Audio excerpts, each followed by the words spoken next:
मस्जिद नबवी की बिल्कुल दीवार के बाहर जो सामने आपको दीवार नज़र आ रही है ये अल बकी जन्नतुल बकी की है।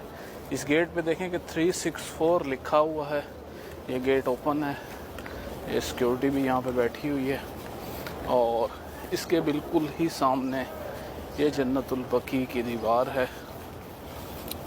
और अगर आपने यहाँ विज़िट करना हो तो ये नमाज सुबह के बाद ओपन होती है, यानी फजर की नमाज के बाद, और तकरीबन 9:30 बजे तक ओपन रहती है। उसके बाद इसे बंद कर दिया जाता है। औरतों को जाने की इजाज़त नहीं है, सिर्फ मर्द इसमें जा सकते हैं। जैसा कि आप देखें कि ये इस स्लोप से ऊपर जाना पड़ेगा तो फिर मेन एंट्रेंस है। इंशाल्लाह आगे चल के आपको दिखा। माशाल्लाह से काफ़ी लोग ज़ियारत कर कर बाहर आ रहे हैं। काफ़ी असहाबे कराम के अंदर कब्रें हैं और ख़ास तौर पर अहलुल बैत की, जिनको देखने के लिए सब आते हैं। सिक्योरिटी काफ़ी सख्त है। अस्सलामु अलैकुम या अहलल कबूर। एंटर होते ही ये वज़ू करने की जगह है और ये इस तरफ देखें तो ये ज़रूरी हिदायत ये अरबिक में और साथ उर्दू में और साथ इंग्लिश में भी लिखी हुई हैं। उर्दू में इसलिए क्योंकि पाकिस्तानी बहुत ज़्यादा यहाँ पर विज़िट के लिए आते हैं। ये अरबिक है, ये आप स्टॉप करके पढ़ लीजिएगा। सिक्योरिटी भी है। ये यहाँ पर ये सारी कब्रें हैं। आगे चलते हैं विज़िट करने।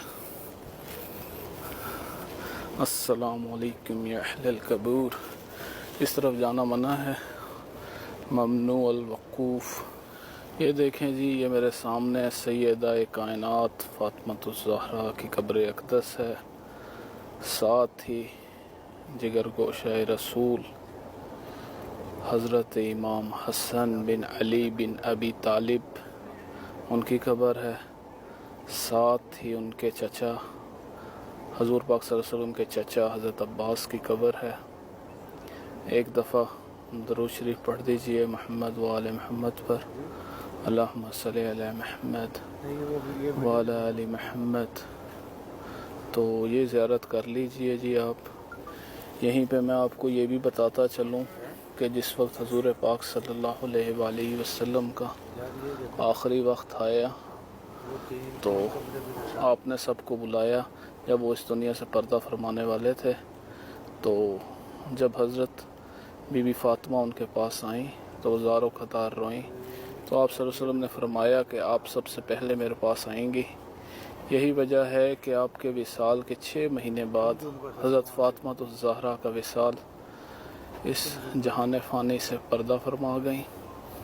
ये साथ और भी काफ़ी सारी कब्र हैं। ये अगर मैं पीछे से दिखाऊं तो ये जंगला लगा हुआ है, इसके अंदर जाना सख्त मना है। लोग बाहर से खड़े होकर ज़ियारत करते हैं और दुआ करते हैं।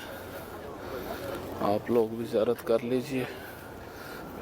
ज़ूम कर देता हूँ मैं फुल। ये मैक्सिमम ज़ूम है। ये देखें जी, ये ज़ूम है। माशाअल्लाह माशाअल्लाह सुभान अल्लाह अल्हम्दुलिल्लाह रब्बिल आलमीन।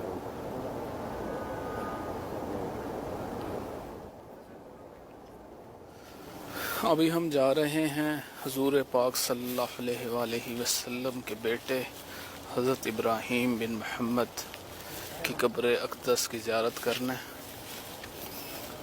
ये देखें जी, ये सारी सहाबा अहले बैत की कब्रें यहाँ पे मौजूद हैं। ये आप मेरे राइट साइड पे देखें, ये मैं ज़ूम करता हूँ थोड़ा सा आगे जाके। ये हज़ूर पाक सल्लल्लाहु अलैहि वसल्लम के बेटे हज़रत इब्राहीम की कब्र अक़दस है। लाखों करोड़ों दरूद हज़ूर पाक सल्लल्लाहु अलैहि वसल्लम और उनकी आल पर।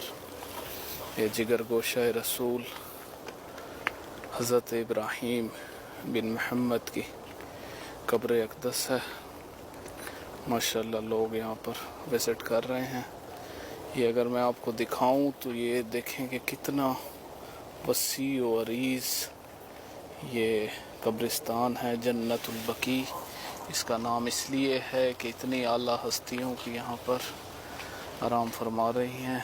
جن میں سے ایک حضرت ابراہیم بن محمد کی قبر بھی ہے. یہ بھی جو رائٹ سائڈ والی وال ہے اس سے نیکسٹ ہے یہ قبر.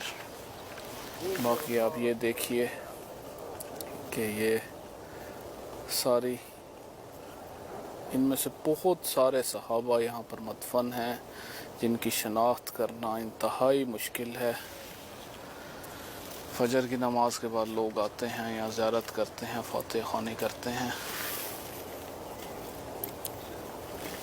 مین جتنا ہو سکتا تھا, جتنی مجھے انفارمیشن تھی وہ میں نے آپ کو بتا دی تھی کہ ایک میں آپ کو یہ حضرت ابراہیم بن محمد صلی اللہ علیہ وآلہ وسلم کی قبر, اس سے پہلے سیدہ کائنات فاطمۃ الزہرا کی قبر, اس سے پہلے حضرت امام زین العابدین, حضرت امام حسن, ان کی قبروں کی بھی میں نے آپ کو زیارت کرائی.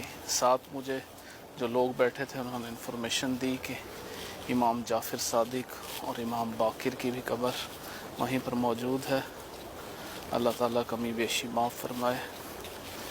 باقی ہمارے نبی پاک صلی اللہ علیہ وآلہ وسلم نے یہ نصیحت کی, حدیث میں آتا ہے کہ ہر 3 دن بعد یا ہفتے میں ایک دفعہ قبرستان کا ضرور چکر لگانا چاہیے تاکہ موت یاد رہے. یہ دیکھیں جی کتنی اعلیٰ ہستیاں جو دنیا سے اتنے اچھے عمل کر کر گئیں, ایک دن ہم نے بھی چلے جانا ہے. اللہ تعالیٰ اچھے عمل کرنے کی توفیق عطا فرمائے. اچھا دوستو, ایک میں آپ کو یہ انفارمیشن بھی دیتا چلوں کہ صحابہ اہل البیت اور ان کے علاوہ جو یعنی مخصوص یہاں پر قبریں ہیں ان کو نہیں چھیڑا جاتا. ان کے علاوہ جو عام یہ قبریں ہیں ان کو ہر 4 سے 5 سال بعد یعنی ان کو کھودا جاتا ہے اور پھر اس کے اندر یعنی دوسرے جو ہے جسم کو اس کو دفنایا جاتا ہے. یعنی اس کو یہ کہتے ہیں قبر کھولنا. 4 سے 5 سال بعد جسم باقی نہیں رہتا, اس کے اوپر مٹی ڈال کے پھر دوسری قبر بنا دی جاتی ہے. تو یہ باقی سب قبروں کے ساتھ ایسے ہی کرتے ہیں, سوائے جو اہل بیت ہیں, امہات المومنین ہیں یا صحابہ کرام ہیں, ان کی قبروں کے علاوہ جتنی بھی قبریں یہاں پہ موجود ہیں وہ ہر 4 سے 5 سال بعد. اب یہ کوئی پتہ نہیں کہ اس ایک قبر میں بھی کتنے لوگ ہوں گے, کیونکہ یہ حضور پاک صلی اللہ علیہ وآلہ وسلم کے وقت سے یہی قبرستان چلا آ رہا ہے. مدینہ اور اس کے گرد و نواح کے لوگ اسی قبرستان میں دفن کرتے ہیں اپنے پیاروں کو. تو یہ بالکل مسجد نبوی کی یعنی دیوار کے ساتھ ارد گرد بڑی بلڈنگز ہیں.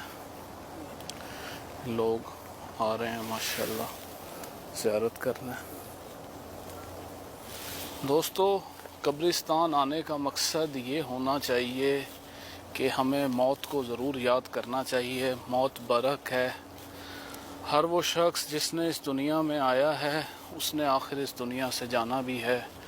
آپ جتنا بھی عرصہ رہ لیں آخر میں خالی ہاتھ یہیں سے جانا ہے. یہ دیکھیں کتنی عظیم ہستیاں, کتنے ان کے اچھے اعمال وہ اس دنیا سے چلی گئیں. اللہ تعالی ہمیں اور آپ کو بھی اچھے اعمال کر کر اس دنیا سے جانے کی توفیق دے.